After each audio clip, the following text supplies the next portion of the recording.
bien de conversatorio, si les parece bien, con la idea de transmitirles algunas inquietudes y reflexiones sobre las migraciones, que como ustedes saben son un tema recurrente últimamente, ¿no? La idea que queremos transmitirles es justamente digamos, como una tensión que existe entre ciertas noticias que se difunden en los medios masivos de comunicación. Ustedes conocen y redes sociales, canales de televisión, canales de YouTube, etcétera, donde generalmente hay ideas poco documentadas, informadas sobre los procesos migratorios, y justamente lo que vamos a tratar de hacer es mostrarles que se trata de dinámicas mucho más complejas que tienen una serie de aportes a distintas sociedades, ¿no? Desde las sociedades de los migrantes, de las cuales son los migrantes, hasta a las que se dirigen, ¿no?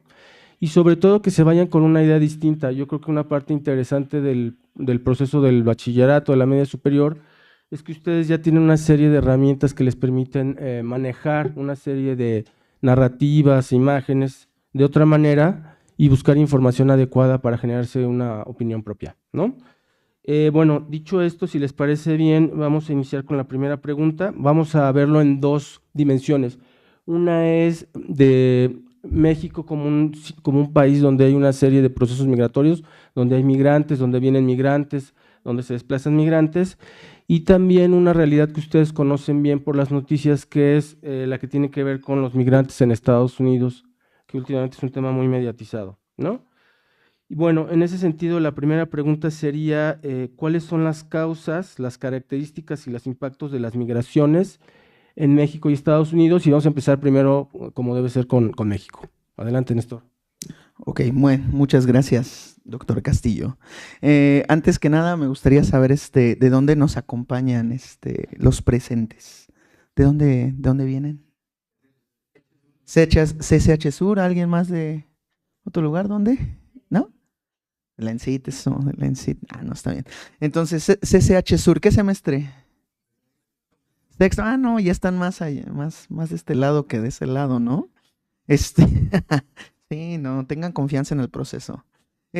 Muy bien, entonces, justamente como bien menciona el doctor Castillo, uno de los problemas actuales ahora que se analiza la migración es la cantidad de información a la que tenemos disponible, ¿no? O sea, con estas porquerías llegaron a sobresaturarnos de mucha información, ¿no? O sea, mi TikTok, mis Reels.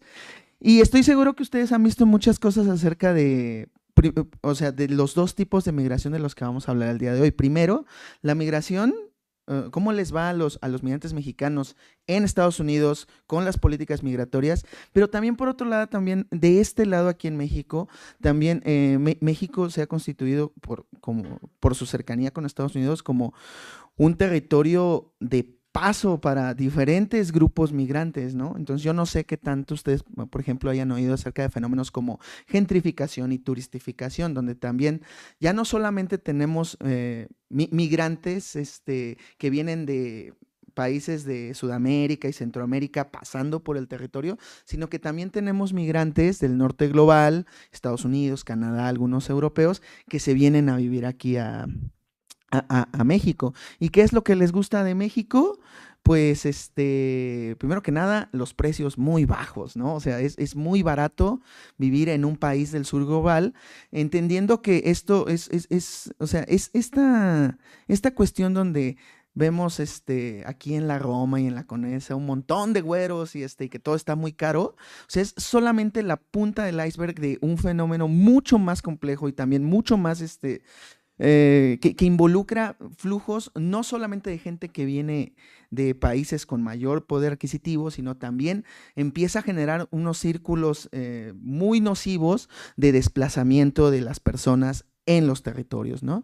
Por ejemplo, hay que enfocar mucho, ¿no? Esta parte de no solamente es que, este güero que se viene aquí a vivir a la Condesa y que me hace que suban mi renta, sino que tiene que ver con una propia dinámica por ejemplo, del mercado de la vivienda, ¿no? O sea, vivir en Estados Unidos es muy caro, muy caro. Una casa en un suburbio así olvidado, pues llega a costar una renta, dependiendo del área, por ejemplo, Los Ángeles, que es un área que que también he llegado a investigar, una casa, lo que le llaman un dúplex, que son 2 cuartos, una sala, una cocina y un baño, pues llega a oscilar entre los $3,500, $4,500, ¿no? Lo cual si lo traducimos a pesos mexicanos, pues es un dineral. O sea, son, ¿qué? 4,000, pónganle ustedes 70,000 pesos, ¿no? Una renta. Entonces, muchas de las personas que llegan aquí son trabajadores, incluso precarizados en sus propias empresas, que ganan un aproximado de entre $5,000, $8,000, lo cual para vivir en Estados Unidos no alcanza para nada. Entonces aquí es cuando, y sobre todo a partir de la pandemia vino aquí pues a generar, o mejor dicho, a acelerar muchas dinámicas de aquí de México para allá y de allá para acá. Entonces, a partir de pandemia y a partir de la implementación del trabajo remoto, que ya se venía implementando en países del norte global desde la década pasada, pues todo eso generó que ahora ellos se vengan a vivir aquí, ¿no? Y ellos cuando les dicen, no, pues la renta del espacio que quieres aquí en la Condesa cuesta 15,000 pesos, traducido a, bueno, hace como 5 años, pues para ellos era un promedio de entre $750, $1,500, para lo cual para ellos era una ganga. Pero a largo plazo, pues eso que ha generado justamente un encarecimiento de la vivienda. Y ese encarecimiento, no, aquí algo que debe quedar muy claro es que, o sea, ellos son como la punta de un fenómeno todavía mucho más complejo, que es la especulación inmobiliaria. O sea, hay empresas que no tienen nacionalidad, que son empresas transnacionales, que gestionan la vivienda, ¿no? Y que son esas mismas empresas que encarecen la vivienda allá. Y ahora se encarece aquí. Entonces, aquí sí hay que hacer como un paréntesis muy, muy, muy importante de que no es encaminar el rechazo hacia el migrante propiamente del norte global, sino entender que hay una dinámica donde hay una acaparación del mercado inmobiliario por empresas que son las que se están enriqueciendo, y que si a largo plazo no hay una intervención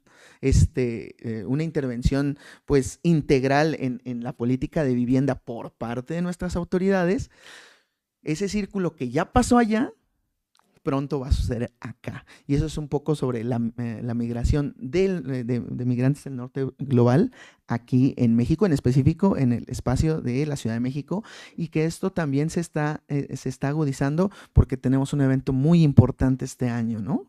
Entonces el mundial va a generar muchas dinámicas de desplazamiento de la vivienda si no hay una política pública integral.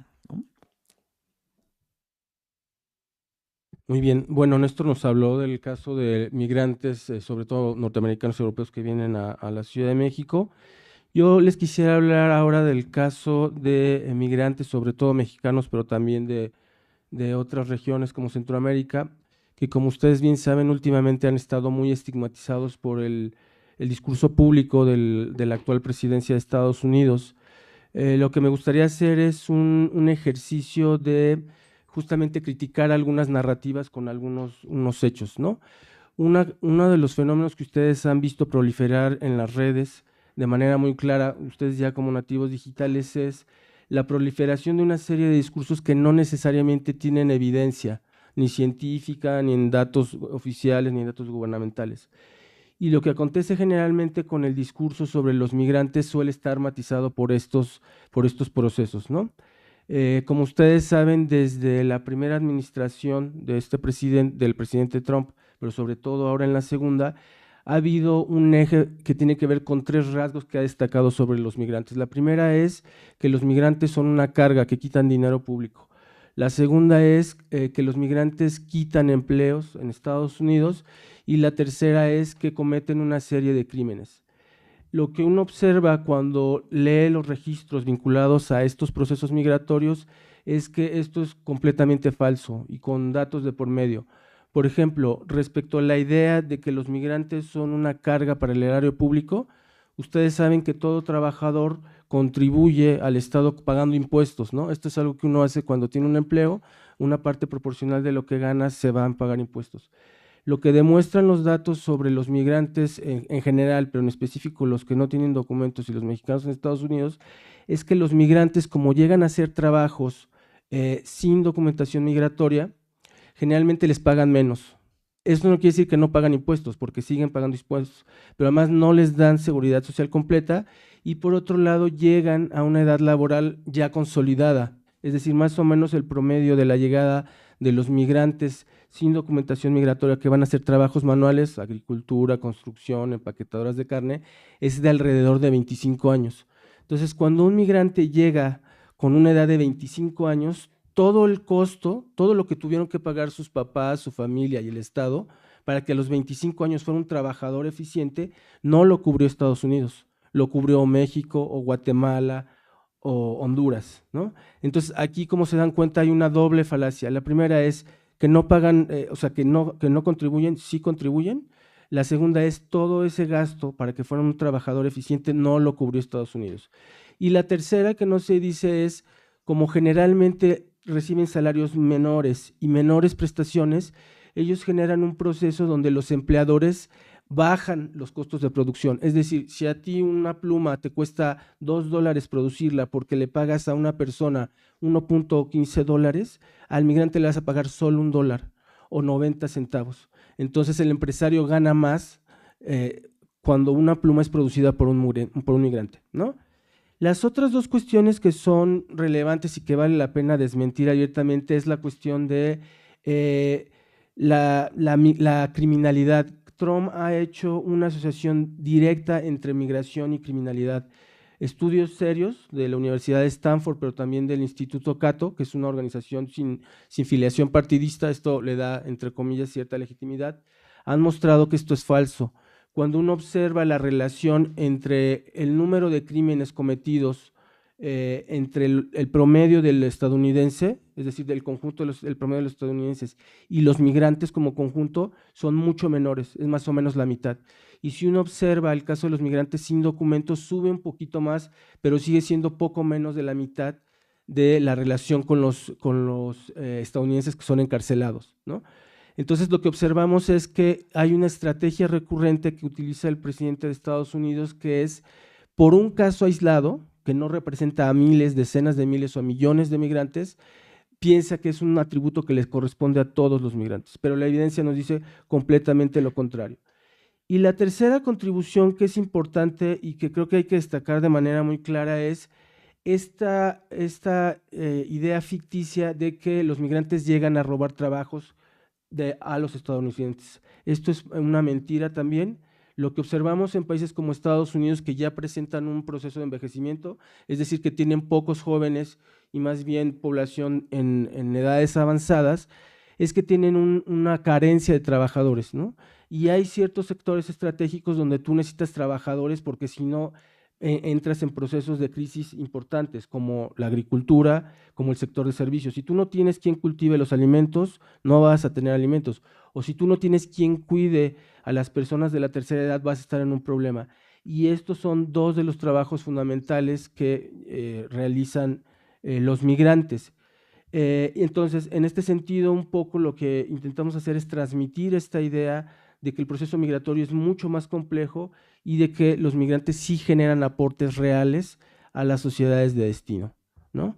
Si quieren, ahora pasamos a la segunda pregunta, ¿va? Porque vamos medio cortos de tiempo. La segunda pregunta remitiría justamente a continuar esta reflexión y tendría que ver con a nuestro juicio, ¿cuál es el aporte de los migrantes justamente en los países de origen? O una reflexión que quisieras hacer, Néstor, sobre el papel de los migrantes en México. Bueno, muy bien. Vamos a continuar yo con la línea de pensamiento sobre, justamente, retomaré algo que decía el doctor Guillermo Castillo, ¿no? Los migrantes, en el caso de nosotros aquí en México tenemos la migración bien identificada. Tenemos, por un lado, la migración del norte global, que genera, los dos países que aportan más migrantes a México del norte global son Estados Unidos y Canadá. Pero también tenemos la migración de los que viene desde Centroamérica. Entonces, en ese sentido, también se han identificado que los 4 países que aportan el mayor flujo migratorio a México son, y acá los tengo, Estados Unidos, bueno, no en ese orden, en primero Venezuela, Honduras, Colombia y Estados Unidos. O sea, la mayor cantidad de personas que entran a México con visa de turista o como residentes temporales son de esos 4 países. Pero entonces aquí la invitación va a ser que hay que ver estos flujos migratorios con una mirada mucho más crítica. O sea, generalmente, socialmente tenemos un prejuicio hacia cuál migración es buena y cuál migración es mala.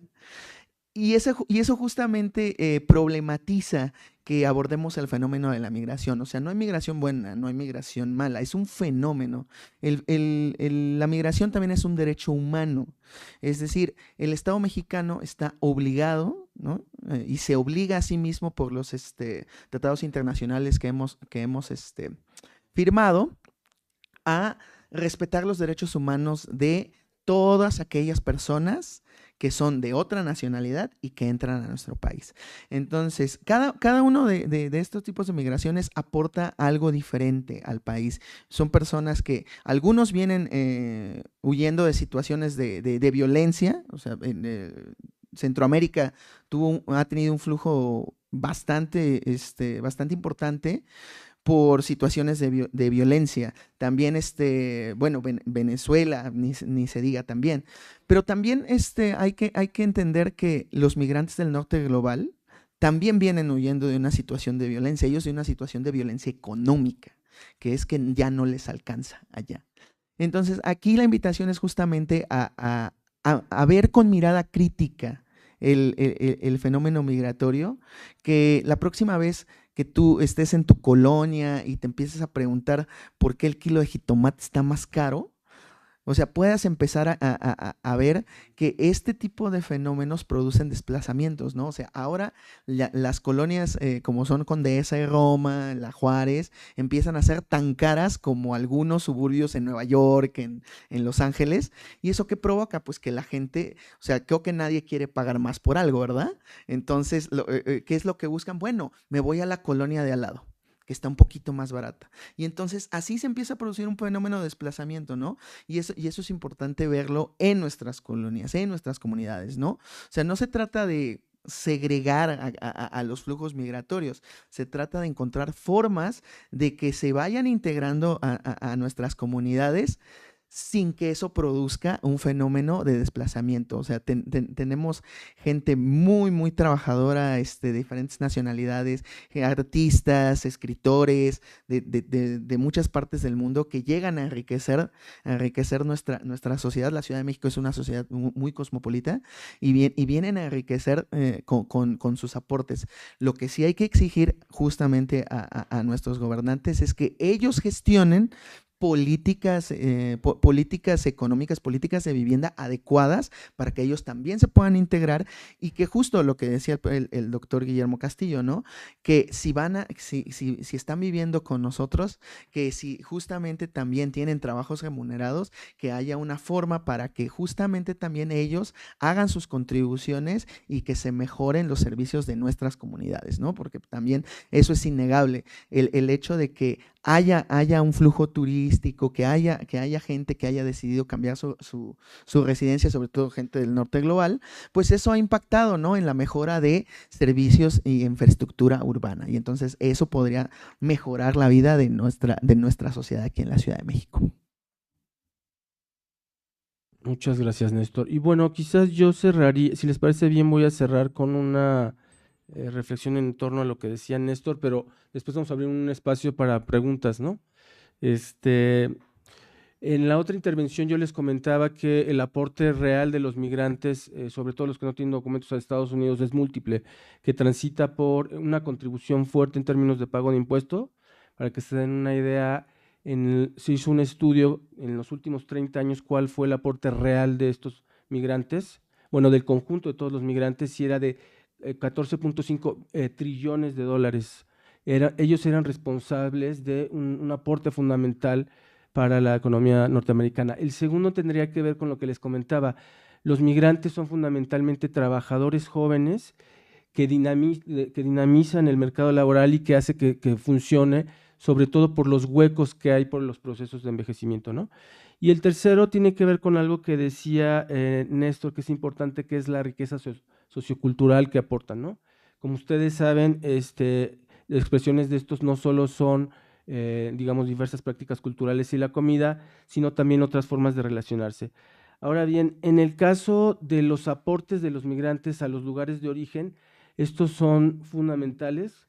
En varios años, en el caso de los mexicanos en Estados Unidos, sobre todo los que envían remesas, que son principalmente los que están en Estados Unidos sin documentación migratoria, ha superado o el monto del petróleo o del turismo. Estamos hablando de decenas de millones de dólares, decenas de miles de millones de dólares, ¿no?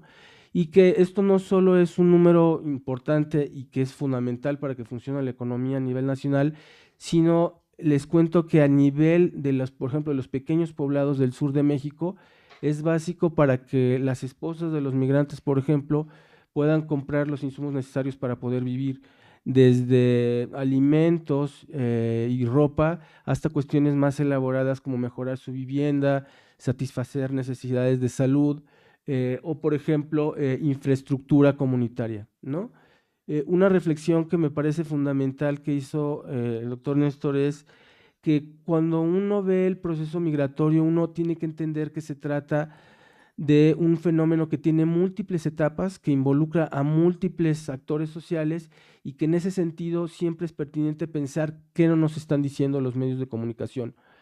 Y les pongo el ejemplo, muchos de los jornaleros agrícolas en Estados Unidos son mexicanos, y son mexicanos que, como dijo Néstor, en algún momento de su vida tuvieron que dejar este país porque o no les alcanzaba el salario, o tenían que curar a sus hijos, o querían hacer una casa con cimientos de cemento y no de madera, ¿no?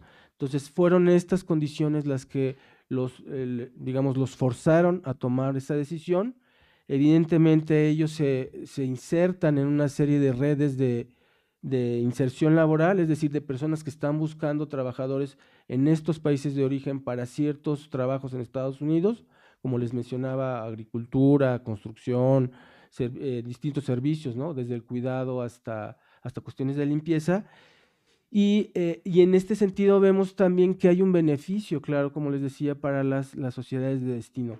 Yo creo que un conocimiento de la complejidad de la migración nos permitirá evitar juicios fáciles y sin evidencia, ¿no? Que esta era justamente una de las motivaciones de este conversatorio. Que ustedes se vayan con la idea de que hay mucho más atrás de lo que les cuentan, y que lo que les cuentan los medios es solo una fracción, y probablemente esa fracción ni siquiera tenga que ver con un correlato, con algo concreto y real. No sé si me entender, ¿no? Y bueno, considerando el tiempo, podríamos